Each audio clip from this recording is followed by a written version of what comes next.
इस बुलेटिन को पेश कर रहे हैं Sabiha designer and boutique, top collection और अलहेरा ट्यूटोरियल्स। आदाब, मैं सैयद जावेद हसन।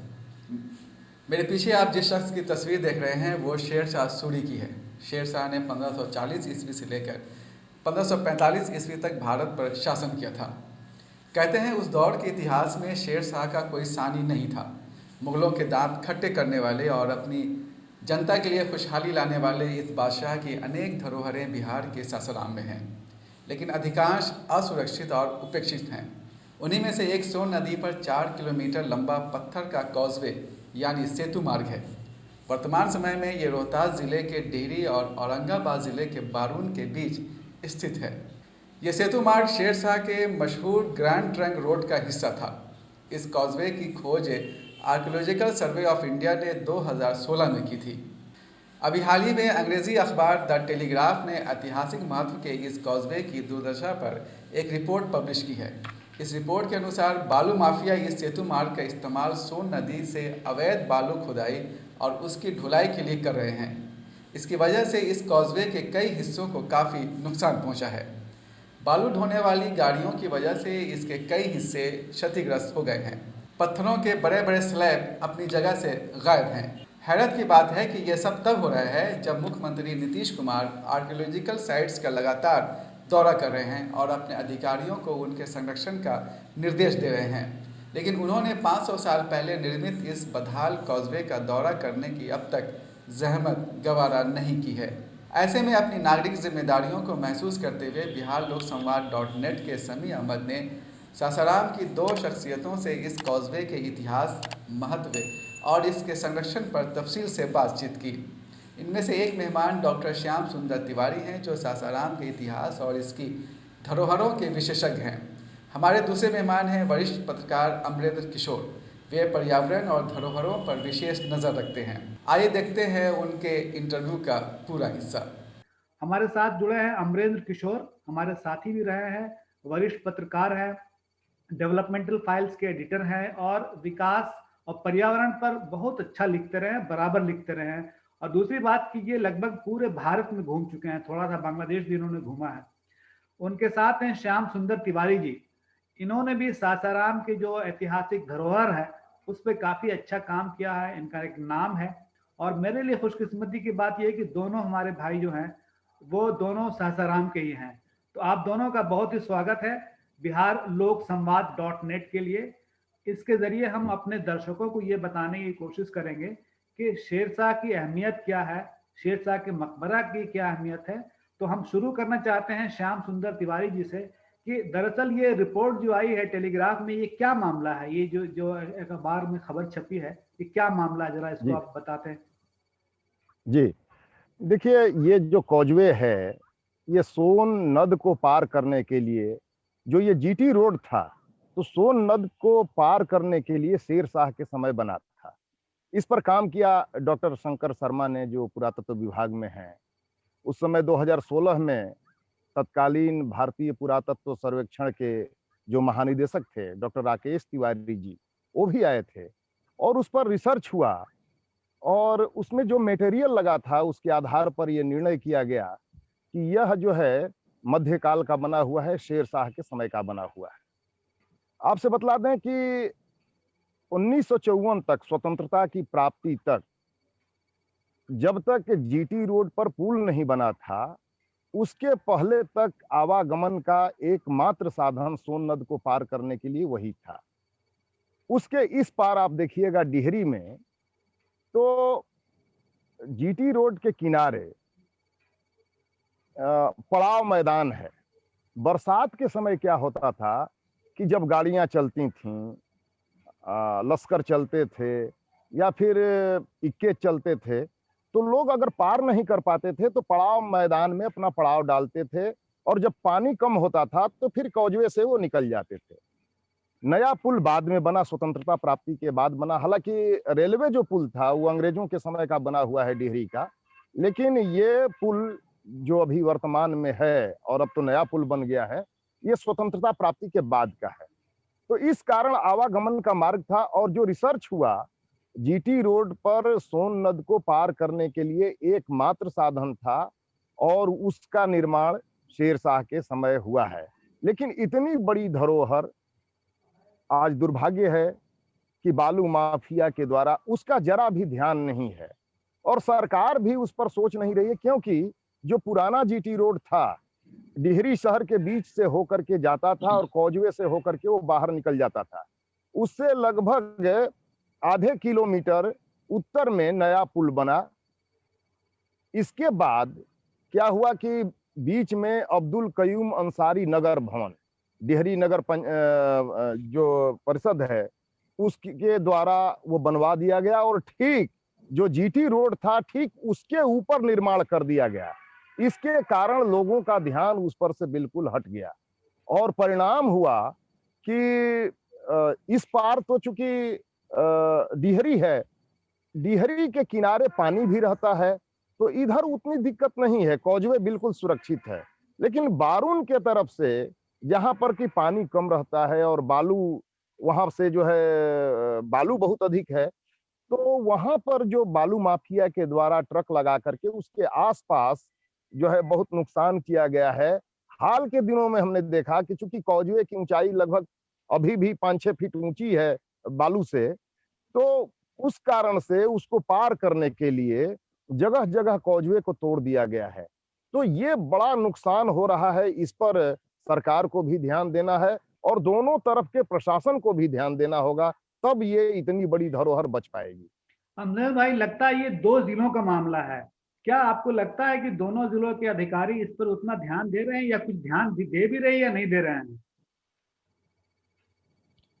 देखिए, जहां तक बात 2 जिलों की है, बिहार सरकार ध्यान नहीं दे रही है। कुछ दिन पहले बिहार के डायरेक्टर जनरल ऑफ पुलिस का एक वीडियो वायरल हुआ था। देर रात किसी पत्रकार ने फोन किया था डीजीपी महोदय को कि बालू का खनन हो रहा है, तो बड़ा ही वो वायरल हुआ वो वीडियो। कहने का मतलब ये है, मेरे कहने का आशय ये है कि पूरे राज्य भर में जहां जहां नदियां हैं और जहां पे बालू बहुत ज्यादा है, बालू की राशि बहुत ज्यादा है, क्वांटिटी बहुत ज्यादा है, वहां पे इलीगल माइनिंग जमकर हो रहा है। और ये महज 2 जिलों का मामला नहीं है।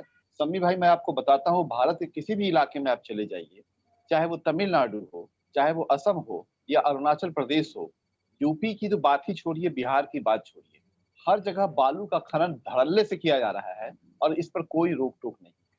जिला प्रशासन के हाथ में कुछ भी नहीं है। मैं दावे के साथ कह सकता हूं कि कोई भी जिलाधीश हो, कोई भी जिला प्रशासन हो, वो इस बालू खनन को रोक नहीं सकता, क्योंकि जो माफिया है वो राज्य स्तर का नहीं, नेशनल लेवल की माफिया है और ये अच्छा, रुक नहीं सकता है। अच्छा, आपको और क्या लगता है, आप इस पे क्या लगता है कि ये जो धरोहर है, इसकी अभी तक समझ नहीं है या जानबूझकर इसको इग्नोर किया जा रहा है, इसकी उपेक्षा की जा रही है? नहीं, मुझे ये लगता है कि शेरशाह के जमाने में, जैसा डॉक्टर तिवारी साहब ने कहा, बहुत बड़े जानकार हैं वो, जी। और रोहतास के इतिहास को इन्होंने सामने लाकर रखा है, दुनिया वालों के सामने लाकर रखा है। यह दुर्भाग्य है कि इनके इंटरेस्ट लेने के पहले रोहतास का इतिहास दुनिया के सामने नहीं आ पाया था। इसके लिए साधुवाद के पात्र हैं। मसला ये है कि केवल एक पाथवे की जो बात हो रही है, कॉजवे की बात हो रही है, उस पर इतना जो बवाल हो रहा है। अब पूरे शेरशाह के 5 साल का जो कार्यकाल उनका रहा है, जो भी इनसे संबंधित जो धरोहर है, ऐतिहासिक धरोहर है, उनकी जबरदस्त उपेक्षा हो रही है। और पता नहीं क्यों इस मामले में सरकार ने इतना गौरवपूर्ण इतिहास रहा है शेरशाह का, कंट्रीब्यूशन रहा है एडमिनिस्ट्रेशन में, वो तो अलग तरह का डिस्कोर्स है। तो शेरशाह को लेकर एक अजीब किस्म का दुराव का भाव रहा है, उपेक्षा का भाव रहा है। तो कहने का मतलब ये, चाहे आप शेरशाह का मकबरा ही ले लीजिए, डॉक्टर तिवारी जानते हैं कि वहां पे सारे लोग उस मकबरे की कमनीयता पे बात करते हैं। दिल्ली से पत्रकार आते हैं, शेरशाह के मकबरे की कमनीयता की बात करते हैं। कोई ये नहीं देख रहा है कि शेरशाह के तालाब में जो पानी डाला जा रहा है, शहर का कचरा डाला जा रहा है, उसमें कितना केमिकल है, और ले देकर वो केमिकल शेरशाह के मकबरे की जद को, उसकी नींव को कितना वो हिला रहा है। और वो दिन दूर नहीं जब कभी सुनिएगा कि अचानक शेरशाह का मकबरा धराशायी हो गया, उसका वाटरी ग्रेव बन जाएगा। वो वाटरी ग्रेव जो मिल्टन ने किया है कहीं पे लेसिडास में, कि वो वाटरी ग्रेव बन जाएगा, वाटरी ग्रेव की भेंट चढ़ जाएगा। हम अभी यहाँ पे जानना चाहेंगे श्याम सुंदर तिवारी जी से कि जो हमारे जी नए पाठक हैं या नए दर्शक हैं, मैं चूंकि अखबार से जुड़ा रहा हूं इसलिए बार बार पाठक की बात याद आती है, तो उनको जी क्या जानना चाहिए शेरशाह के बारे में या सहस्त्राराम के बारे में, खास तौर पर वहाँ की धरोहरों के बारे में आप अगर थोड़ा संक्षेप में बताएं सबको, हमारे नए लोगों को, खास के युवा वर्ग के लिए क्या अहमियत उसकी है।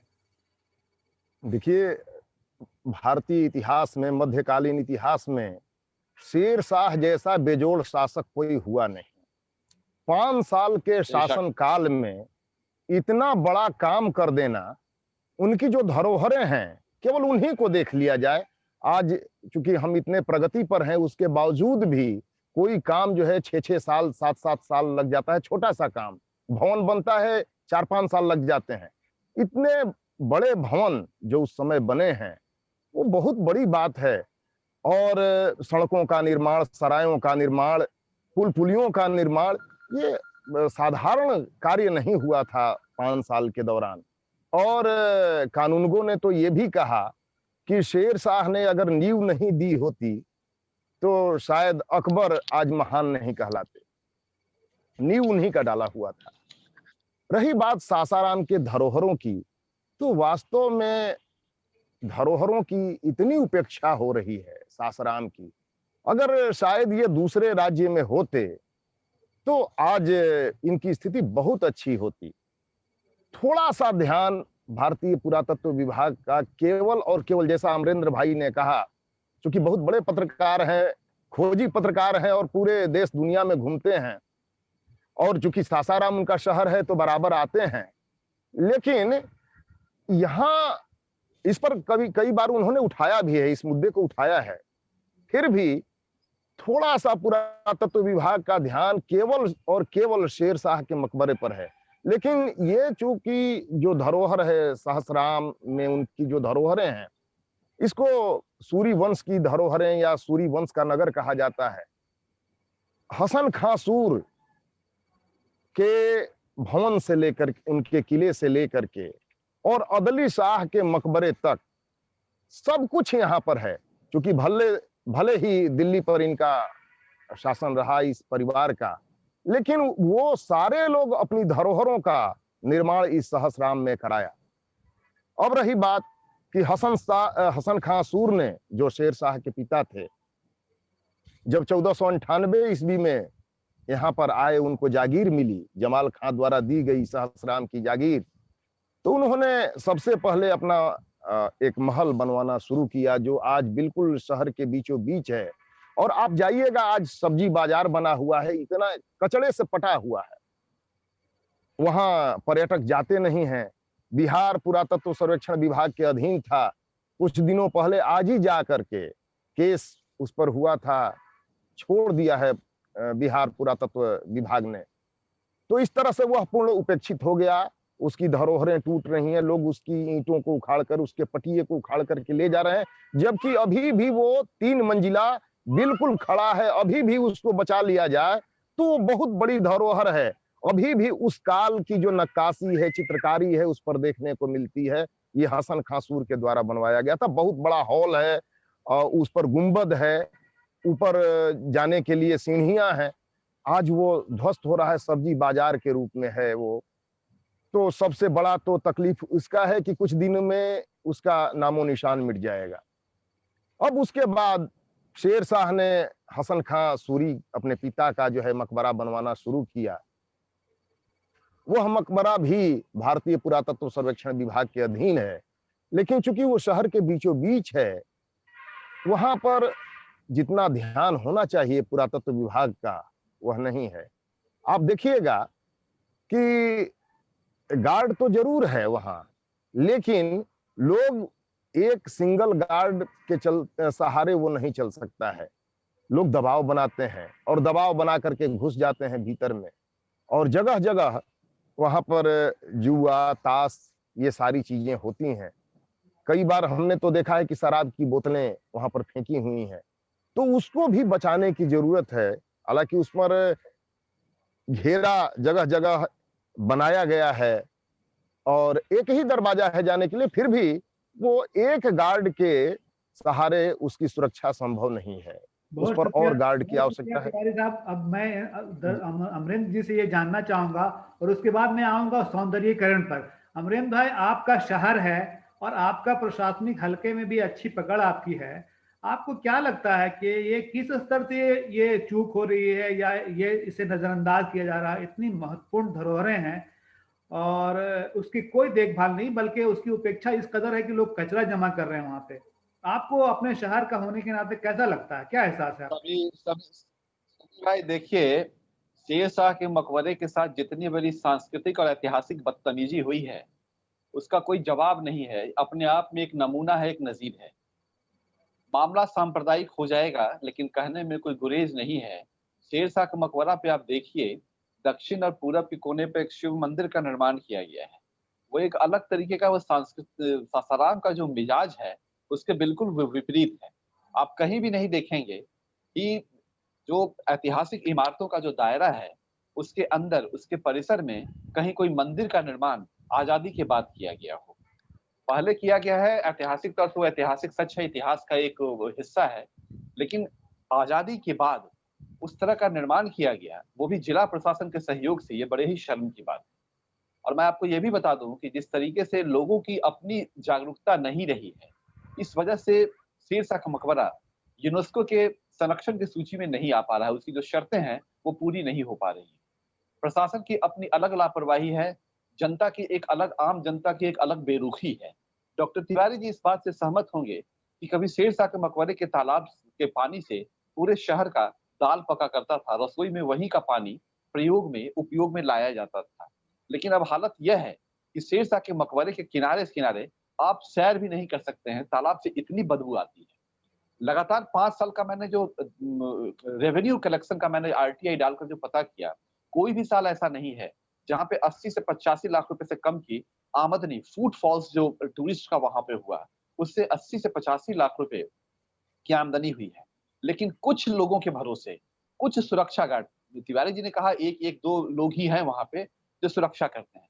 यहाँ तक कि पुरातत्व सर्वेक्षण विभाग के जो स्थानीय कार्यालय है, वो लोग घास बेच देते हैं शेर शाह के मकबरे के परिसर का। जो घास की लंबाई जब बड़ी होती है, ऊंचाई जब ज्यादा होती है, तो घास बेच देते हैं। कमाई का एक साधन हो गया है शेर शाह का मकबरा। बात रही और भी गतिविधियों की, तो ये आपराधिक तत्व तो हर जगह पे हैं। लेकिन इसका सबसे अच्छा उदाहरण मुझे बीजापुर में मिला, गोल गुंबज का, कि वो टिकट तो देते हैं, लेकिन आपसे मुंह खुलवा कर भी देखेंगे कि आपके मुंह में गुटखा तो नहीं है। ये वहां के आम लोगों की जागरूकता है। सासाराम के लोग बिल्कुल बेपरवाह है, उन्हें खुद नहीं पता है कि कितनी बड़ी चीज, कितना बड़ा, कितनी बड़ी देन इतिहास की ओर से उन्हें दी गई है, और वो बड़े बेरुखी से इस चीज को बेकदरी कर रहे हैं। और ये बड़ी दुखद बात है। और मैंने कई बार यहाँ के स्थानीय, वहाँ के स्थानीय प्रशासन से भी मिलकर मैंने ध्यान आकृष्ट किया, कोई जवाब देने वाला नहीं है, कोई जवाबदेह नहीं है। और मेरा यही कहना था, जैसे डॉक्टर तिवारी साहब और भी लोग जो सक्रिय हैं, ये चाहते तो आराम से गुजरात की तर्ज पे इसे टूरिस्ट मैप पे से ला सकते थे। शेर शाह सर्किट बनाया जाता। सासाराम में शेर शाह का मकबरा है, शेर शाह के फादर का मकबरा है, अब्बा हुजूर का मकबरा है जो कह लीजिए, उनके बेटे का मकबरा निर्माणाधीन, वो अधूरा ही रह गया। फिर शेर शाह का अधिकार शेर रोहतास किले से भी था, अकबरपुर। ज्यादा इतिहास के बारे में ज्यादा जानते हैं डॉक्टर तिवारी, और जो भी है, जितने भी ऐतिहासिक धरोहर सिरसा से रिलेटेड है, उसका आइडेंटिफिकेशन होना बहुत जरूरी था, और उसे टूरिस्ट मैप पे लाना बहुत जरूरी था। तो ये काम, हर काम सरकार नहीं करेगी, लेकिन हम जैसे लोग कर सकते हैं, और जन सहयोग से एक अच्छा काम हो सकता है। और गुजरात से हमें इस बात की सीख लेनी चाहिए। डॉक्टर तिवारी, असल में ये अमरेंद्र भाई जो बात कर रहे हैं ना, सूफी सर्किट जैसी चीज की या शेरशाह सूरी सर्किट की, आपका क्या ख्याल है इसके बारे में? कहाँ से कहाँ तक हो सकता है ये? जी जरूर, सही कहा अमरेंद्र भाई ने। जैसे सलीम शाह का मकबरा जो अधूरा रह गया था, बिल्कुल कचरे से पटा हुआ है, बहुत बड़ा तालाब। आप देखिएगा कि सूरी वंश की जो धरोहरें हैं क्रमशः वो बड़ी होती गई। जैसे हसन खां सूर का मकबरा जो बना, उससे बड़ा शेर शाह का मकबरा बना। शेर शाह के मकबरे से बड़ी प्लानिंग हुई वो सलीम शाह के मकबरे के, इस्लाम शाह के मकबरे के, और उसके बाद जो अदली शाह का मकबरा बना, वो बन रहा था, वो भी अधूरा रह गया, वो उससे भी बड़ा बन रहा था। आपको एक चीज बतलाएं, ये बहुत कम लोग जानते हैं और सासाराम वाले भी नहीं जानते हैं शायद। आदिल शाह का जो मकबरा इतना बड़ा बन रहा था और बिल्कुल आज डीएम आवास जो है, जिलाधिकारी का जो आवास है उसके ठीक पीछे है, लोगों ने उसको बेच डाला और आज उसका बिल्कुल नामो निशान, पूरे तालाब में लोगों ने भर करके घर बना लिया। अभी आज से 5 साल पहले हम गए थे वहां पर और अभी इस साल गए, वहां पर खाली जगह नहीं रह गई, पूरा तालाब भर चुका है। अब बताइए कि ऐसी धरोहर कैसे जो है वो आदिल शाह का मकबरा, और वो गजेटियर में भी वो नहीं उल्लेख उसका हो पाया, और उसके बाद वो बिहार सरकार की जमीन रही और लोगों ने उसको रजिस्ट्री कर दिया और लोगों ने उस पर घर बना लिया। तो ये भयावह स्थिति है सासाराम की। उसी तरह से तकिया में जो उसके पहले इस्लाम शाह, जो कि 8 वर्ष भारत के शासक रहे, उनका मकबरा इतना विशाल, दुर्भाग्य है कि असमय उनकी मृत्यु हो गई थी। आज उनका जो है मजार वो बिल्कुल मिट्टी का रह गया और बिल्कुल गंदगी से भरा है, असामाजिक तत्व वहां पर जाते हैं। तो बड़े ही दुर्भाग्य की बात है। अगर इसको, जो आपने कहा कि सर्किट बनाने के लिए शेरगढ़ उनका है, रोहतासगढ़ जैसा अमरेंद्र भाई ने बताया, और रोहतासगढ़ में शेरशाही मस्जिद है जो नागाटोली गांव के पास है।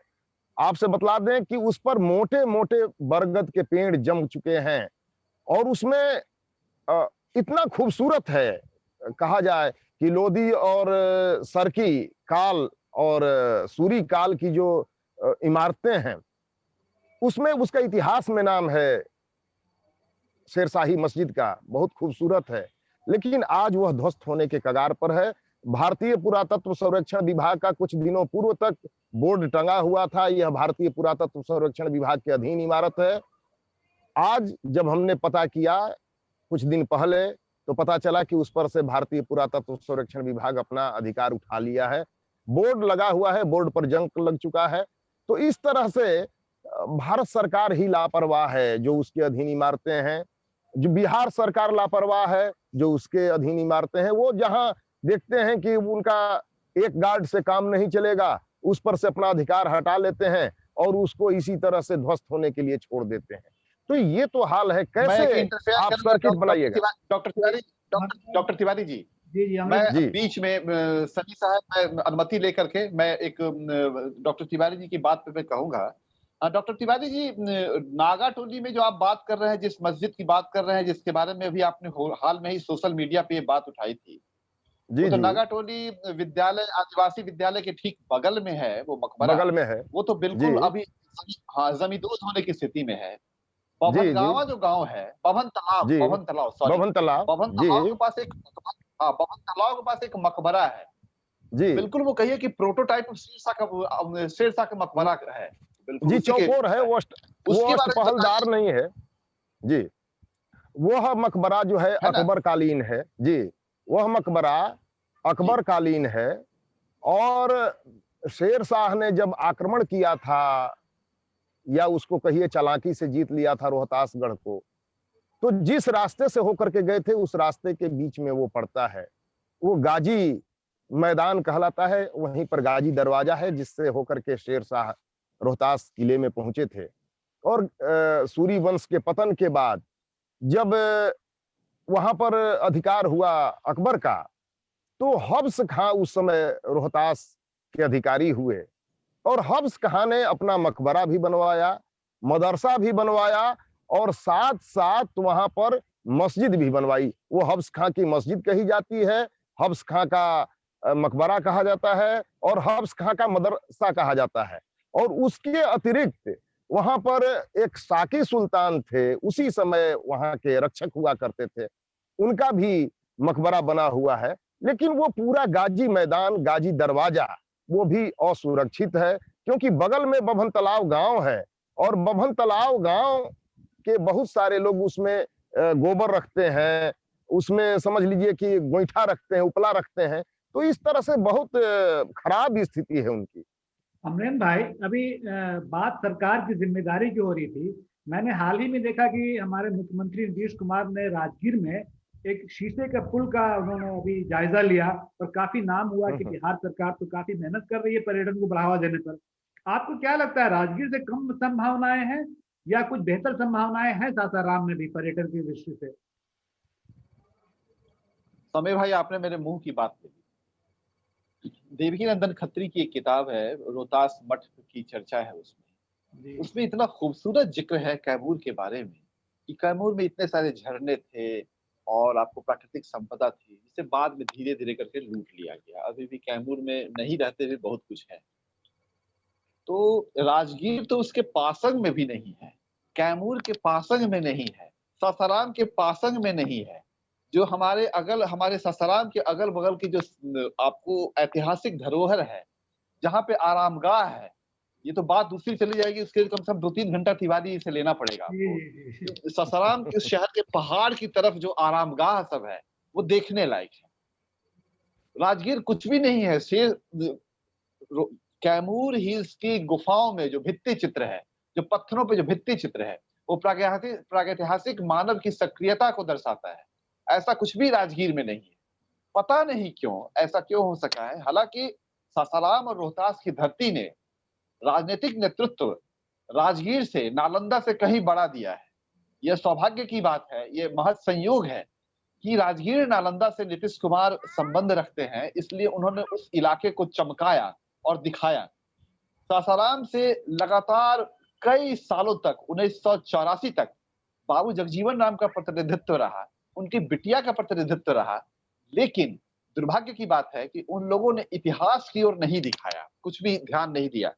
मुझे बड़ा आश्चर्य होता है और इस बात का जवाब तिवारी जी देंगे कि रोहतास रोहतास फोर्ट और अगल-बगल के गांव में जो मुस्लिम शासकों का की जो निर्माण की जो प्रवृत्ति रही, जो उनकी अभिरुचि रही, लेकिन सबसे बड़ी बात है कि वहां के आदिवासियों का इस्लामीकरण नहीं हुआ। अब आप समझ सकते हैं कि रोहतास में जितने भी मुस्लिम शासक आए, उनका कितना सौहार्दपूर्ण रवैया रहा है और लोग कितना घुल-मिल के वहां पे रहते चले आए हैं। सबसे बड़ी बात है राजनीतिक इच्छा शक्ति वो नहीं रही और राजगीर के जो प्रतिनिधि रहे, नालंदा के जो प्रतिनिधि रहे, उनकी राजनीतिक इच्छा शक्ति इतनी अच्छी थी कि उन्होंने टूरिस्ट मैप पर राजगीर को चमकाया। और दुर्भाग्य की बात है कि सासाराम का राजनीतिक नेतृत्व उसने टूरिस्ट मैप पर सासाराम को दिखाया भी। बिल्कुल तिवारी, बात तो बहुत लंबी हो सकती है लेकिन हमारे पास समय कम है। मैं आखिर में ये जानना चाहता हूँ, जैसा अमरेंद्र जी कह रहे थे कि चमकाया, तो सासाराम की जो धरोहरें हैं उसको चमकाने के लिए क्या चाहिए, क्या कैसे हो सकता है ये काम, क्या करना चाहिए? बस जैसा अमरेंद्र भाई ने कहा कि राजनीतिक इच्छा शक्ति, बस उसकी कमी है। आपसे बताएं कि शेरगढ़ जैसा किला पूरी दुनिया में नहीं है। और फरिश्ता जब आए थे तो वो लिखते हैं तारीखे फरिश्ता में कि बहुत सारे किलों को हम भारतवर्ष में देखे हैं, लेकिन रोहतास का किला जो अजूबा है वैसा कहीं किला नहीं है।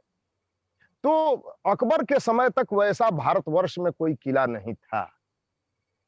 लेकिन आज दुर्भाग्य है, राजनीतिक इच्छा शक्ति की कमी है, यहाँ लोगों में जागरूकता की कमी है कि रोहतास जैसे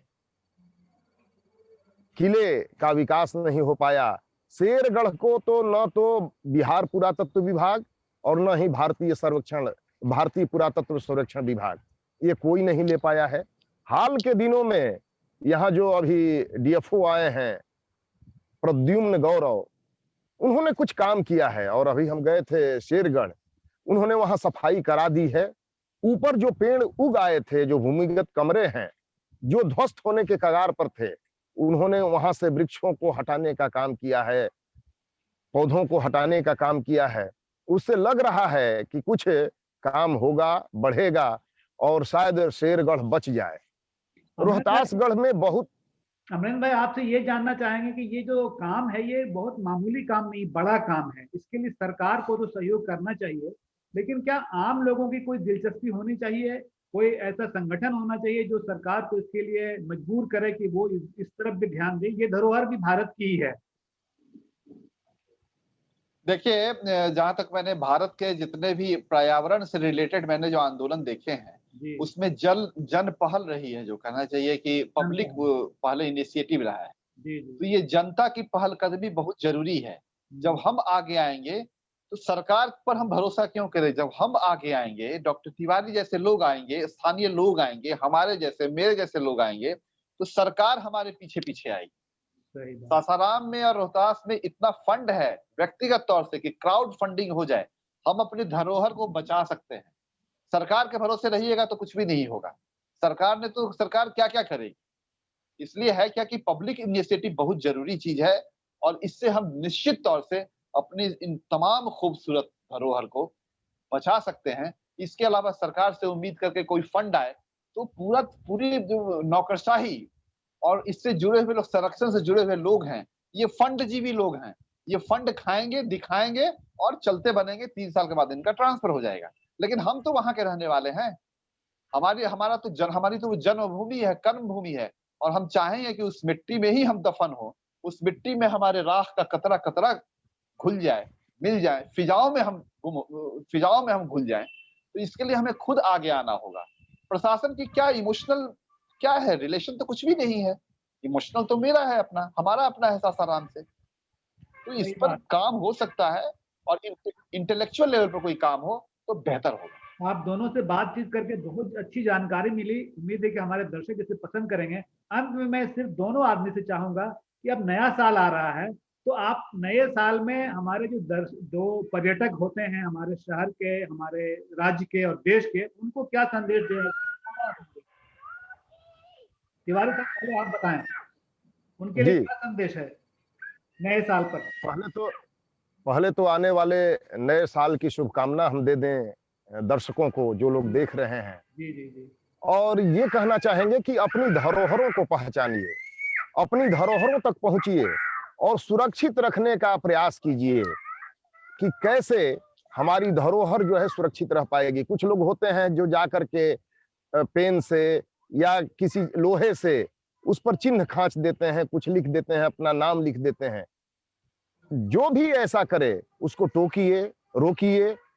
कोई गंदा सामान, कोई कचरा न फेंकने पाए, इसका ध्यान दीजिए। तभी जो है, और नए साल में अपने धरोहरों पर जाकर के, और जो धरोहरें हैं रोहतास की विशेषकर, वो पहाड़ों में है, वन में है, तो यहाँ आइए और यहाँ का आनंद उठाइए और धरोहरों के साथ नया वर्ष मनाइए। अमरेंद्र भाई, आपका संदेश? मैं सासाराम के ही एक मशहूर शायर हैं, सैफ सासारामी। उनके 2 शेर को मैं उधार लेकर के यहाँ पे मैं पेश कर रहा हूँ समी भाई। जी। और बाकी बातें तो हमारे डॉक्टर साहब ने कही दी है। वह शेर जिसके अदल की चर्चा थी हर तरफ, वह शेर जिसके अदल की चर्चा थी हर तरफ, सोया हुआ है आज कुंजे मजार में। और बदहाली की बात है, मेरा कहना है सासाराम वासियों, मोहब्बत करो। मोहब्बत की वो माकूल जगह है, लेकिन जरा तमीज के साथ मोहब्बत करो। और मासूका से मोहब्बत करने के पहले अपने धरोहरों से तमाम धरोहर से मोहब्बत करो। वह तालाब जिसका पानी भी आबे हयात था, दलदल में मगर आज बदलने लगा है क्यों? ये सवाल है, और इस सवाल को नए साल के साथ आने पर आप जरूर देखिए, खुद में तलाशिए कि आपका कंट्रीब्यूशन, आपका सहयोग, आपका कहाँ तक इस मामले में अभिरुचि रही है, रुचि रही है, और कहाँ तक आपकी मोहब्बत इस मामले में कुर्बान है। आप दोनों का बहुत शुक्रिया, आपने काफी वक्त दिया। हमारे दर्शकों को इससे काफी लाभ होगा। उम्मीद है कि लोग जरूर जाएंगे मकबरा देखने, शेरशाह घूमने के लिए। बहुत बहुत शुक्रिया आपका। बहुत शुक्रिया, धन्यवाद, नमस्कार। धन्यवाद।